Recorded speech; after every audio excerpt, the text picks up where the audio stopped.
World championship legends 2024 టోర్నమెంట్లో భాగంగా మంగళవారం రోజున వెస్టిండీస్ ఇంగ్లాండ్ జట్ల మధ్య 12వ మ్యాచ్ జరిగింది. ఈ మ్యాచ్ లో వెస్టిండీస్ జట్టు ఇంగ్లాండ్ జట్టుపై 5 వికెట్ల తేడాతో ఘన విజయాన్ని నమోదు చేసింది. ఈ మ్యాచ్ లో మొదటి టాస్ గెలిచిన వెస్టిండీస్ మొదట బౌలింగ్ చేయాలని డిసైడ్ అయింది. బ్యాటింగ్ కు దిగిన ఇంగ్లాండ్ కు ప్రారంభంలోనే బిగ్ షాక్ తగిలింది. మొదటి ఓవర్లోనే ఓపెనర్ మస్టర్డ్ 0 పరుగులకు అవుట్ అయినప్పటికీ పీటర్సన్, ఇయాన్ బెల్ ఇద్దరూ కలిసి అద్భుతమైన బ్యాటింగ్ చేస్తూ రెండో వికెట్ కు 73 పరుగుల భాగస్వామ్యాన్ని నెలకొల్పారు. 19 బంతుల్లో 221 స్ట్రైక్ రేట్ తో 42 పరుగులు చేసిన తర్వాత పీటర్సన్ పెవిలియన్ చేరాడు. పీటర్సన్ అవుట్ అయినప్పటికీ కూడా ఆ తర్వాత వచ్చిన బొప్పారాతో కలిసి ఇయాన్ బెల్ స్కోరు బోర్డును పరుగులు పెట్టించాడు. వీరిద్దరూ 150కి పైగా స్ట్రైక్ రేట్ తో బ్యాటింగ్ చేసి వెస్టిండీస్ బౌలర్లను సమర్థవంతంగా ఎదుర్కొన్నారు. 64 బంతుల్లో 152 స్ట్రైక్ రేట్ తో ఇయాన్ బెల్ 97 పరుగులు చేయగా బొపారా 30 బంతుల్లో 177 స్ట్రైక్ రేట్ తో 53 పరుగులు చేశాడు.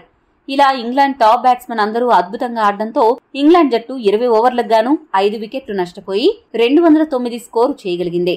210 పరుగుల విజయలక్ష్యంతో బరిలోకి దిగిన వెస్టిండీస్ జట్టుకు పవర్ ప్లేలోనే ఎదురు దెబ్బలు వరుసగా తగిలాయి. ఓపెనర్ స్మిత్ 11 పరుగులకు, మరో ఓపెనర్ గేల్ 1 పరుగుకు పెవిలియన్ చేరారు. ఇక 4వ స్థానంలో వచ్చిన ఎడ్వర్డ్స్ 14 పరుగులు మాత్రమే చేసి వెనుదిరిగాడు.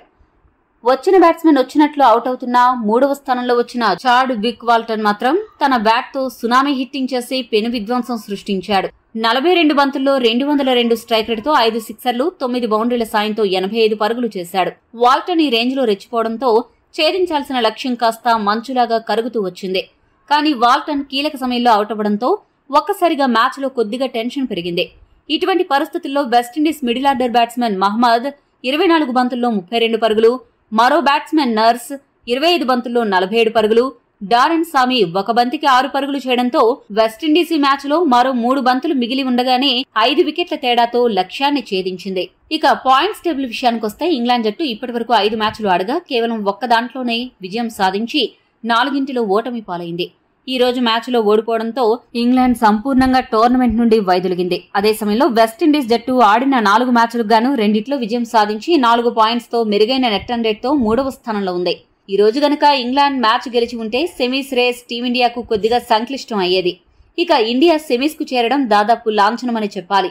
ఒకవేళ దక్షిణాఫ్రికాతో జరిగే మ్యాచ్ లో ఇండియా ఓడిపోయినా నెట్ రన్ రేట్ పడిపోకుండా తక్కువ తేడాతో ఓడిపోతే ఇండియా సెమీస్ కు చేరకుండా ఎవరూ ఆపలేరు. ఈ వీడియో మీకు నచ్చితే లైక్, షేర్, కామెంట్ చేయండి. మరిన్ని స్పోర్ట్స్ అప్డేట్స్ కోసం మా ఛానల్ ను సబ్స్క్రైబ్ చేసుకోండి.